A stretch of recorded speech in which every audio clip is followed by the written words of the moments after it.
Wow,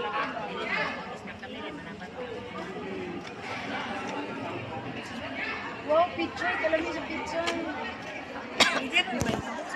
Ha? Parlor game. Lagi, para mo mga parlors game.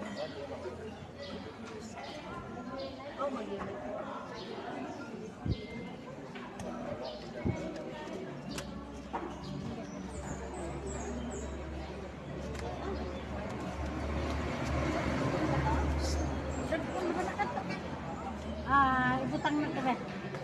Gara, oh. Kusmitong ka dito naman.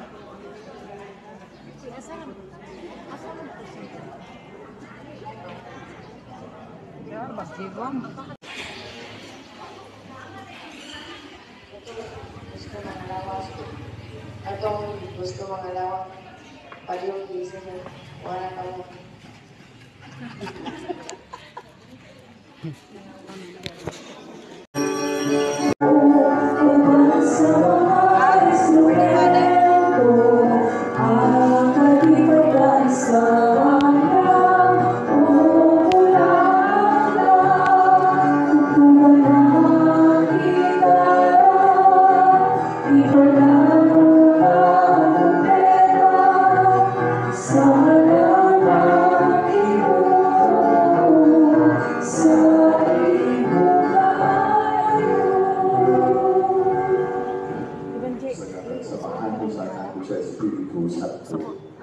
Ang Ginoo maanaa kanini.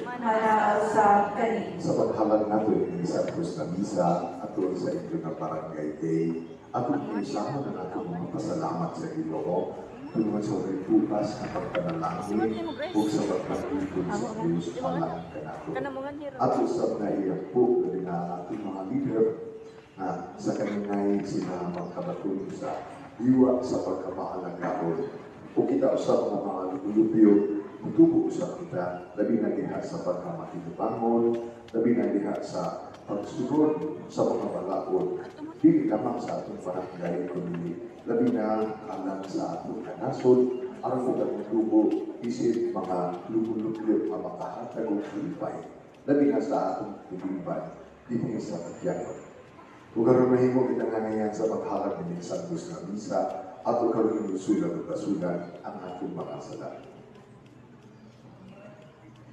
Ikaw nga ipadala ang pag-ayo sa mga mahinulsulong Ginoo kalulig. Ginoo kalulig. Ikaw nga mayamhin ang pagtawag sa mga makasasana, Kristo kalulig. Kristo kalulig. Ikaw nga naglingkod sa tuong samahan, ang pagpamahaalan ka na po, Ginoo ikaw. Ginoo kalulig. Kalulig mo lagi ka sa Diyos, makatulugahon sa tanan, kasayuon sa ating mga sala, dahil ang kita ginangat Diyos tinabuhin tayo. Amen. Pag-akto kita. O amahan kaayo ngaway kinutubang, among sinundan kung mag-aagad. Ayaw pagpahinayo ka na mo, kung patalimong Ginoo ang among mga pag-ampo sa tanan nga nagadayat kanimo. Pasayua ang among mga sala, kung iuli kami hathat sa kinabuhi, kung amping kami diha sa inyong gugma, kinamoy mga yung pinali ni Kristo na among Ginoo. Amen. Talihog man ko.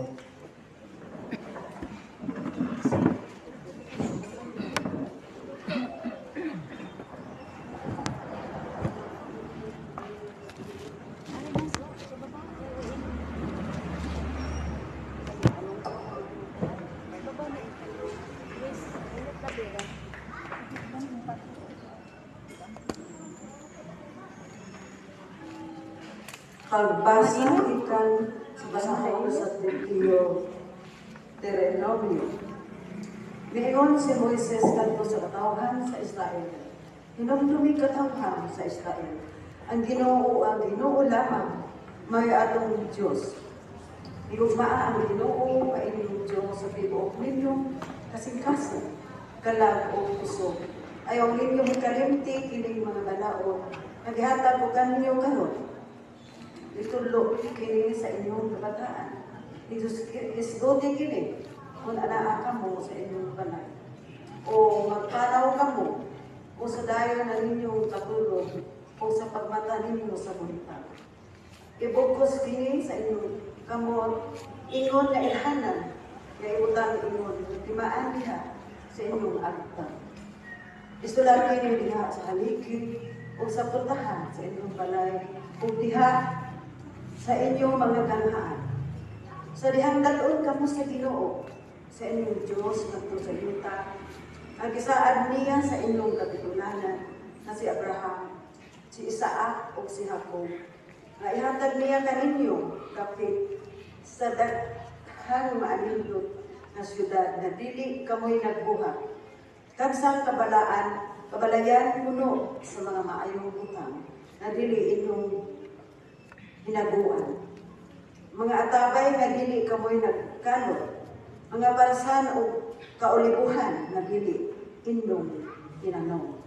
Sa dihang mga on o mga busog na kamo, ayaw kayo ninyo hikalimti ang Ginoo na maoy nagkuha kaninyo sa Egipto.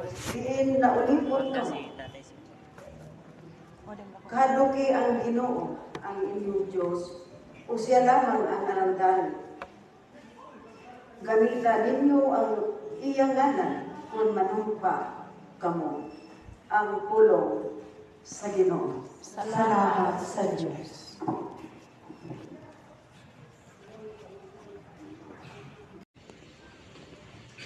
Hinigugma ko ikaw, O Ginoo akong puso.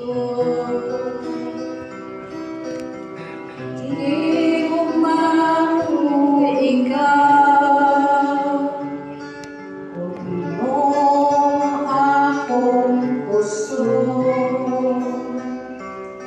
Hinigugma ko ikaw, O Ginoo akong puso. O Ginoo akong bukas, akong manluluwa. Ang akong pagtawid, pusog akong kaluwasan, akong batong-bato. Dayon ka ang Ginoo, nagpulaw akong luwas ako, gikan sa akong mga kaaway.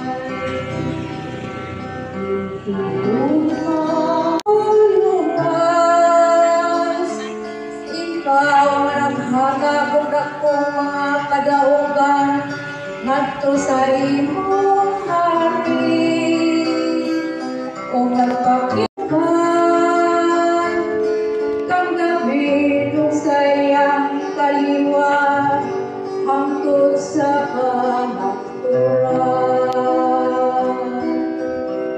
Hinigugma ko ikaw, O Ginoo akong puso. Hinigugma ko ikaw, O Ginoo akong puso. Kalinong panindig. Aming Maria, o kapamatura, o pagkarami kahagakanino, Hallelujah,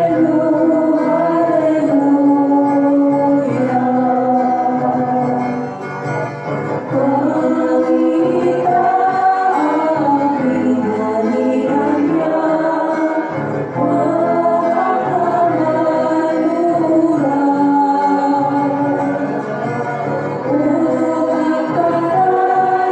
pagkarami kahagakanino,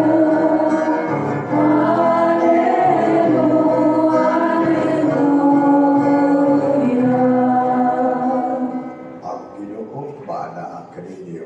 Manakasal Ang kanina. santos na Ebanghelyo sumulat ni Mateo. Himayaw ikaw, O Ginoo. Sa pagbalik nila ngadto sa katawhan kay Duol kang Jesus, Kung minuhod sa iya nga tubangan nga nagingon, Sir, kaluy ay intawon ang akong anak.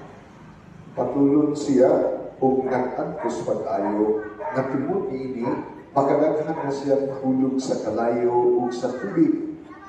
Gidala ko na siya ngadto sa imong mga tinunan apan wala sila makaayo kaniya. Sa Jesus pitibagyo, pagkawalay pagtuo o pagkasayot ninyo, magsige na balamang ako o uban-uban kaninyo. Nagpunay na lang ako pailog kaninyo. Dahil ang bata. Unya imanuan ni Jesus ang yawa o migulang kinigikan sa bata o naayaw diha-diha ang bata.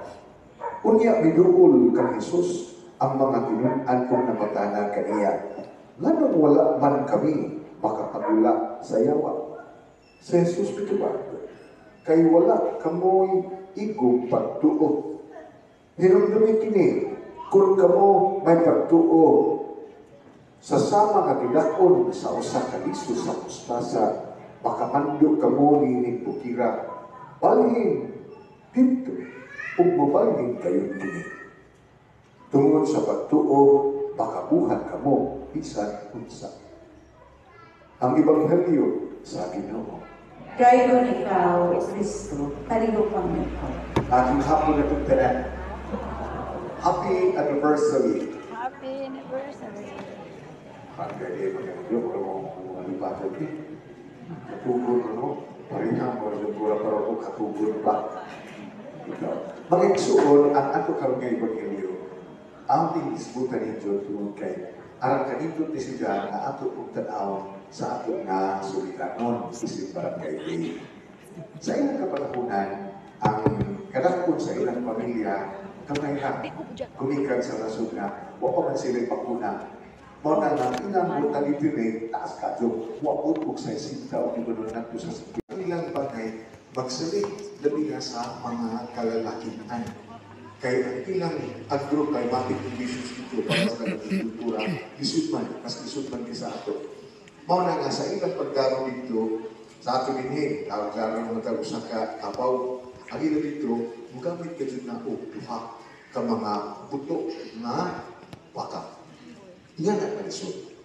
Muna nga, ang mga laki, kung magkasakit ka nila sila, mapulisyo labi na ang pamilya. Kaya nga naman, gumika lagi sa rason na ang trabaho sa usa ka pamilya, kadto namang mga laki. Kung idara na ang tatay, kinahanglan na ang laki nga adult more malikamo para sa ilang pamilya. Muna nga, kung mamatay, luoy ang pamilya. Muna nga, dinha sa paong nasulilan doon. Doon ay kinikan natin ito ni Jesus. Lumikang sa rason na ang usa ka anak, iyan na ka-importante siya para sa iyang pamilya, para po sa iyang katiligban. Kaya naman, kaya ang usa ko na usa ka tao magkasama. Iya, atong mahal nga patrona, mag-ampong kita sa Ginoo. Ginoo, luga among pag-ampo. Nga ang mga magtutuo nga nangamatay, tino nga makadangat sa puloy-anan sa Dios. Huli at tanggapin Kita sa Diyos samahan ang makagalabong sa tanan. Sige mo, pisugikan sa inyo. Sa paday pahimay sa inyo.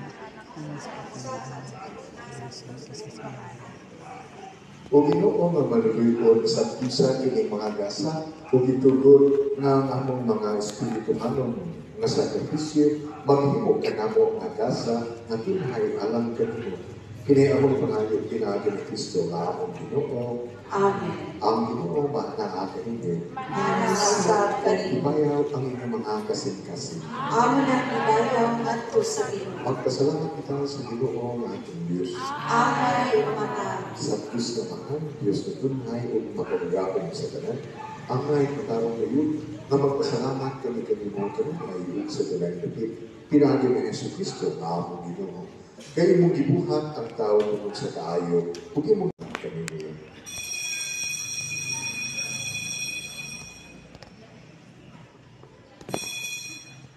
Sa samang pangit niyo, kung pangalaw ka mo kanang di kanino, Kay kini mga kali sa akong dugo sa bagong tunay na kasabutan.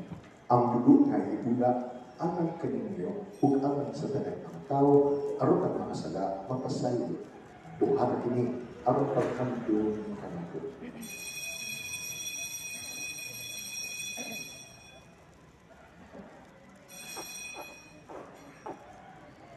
Ang misteryo sa pagtuo.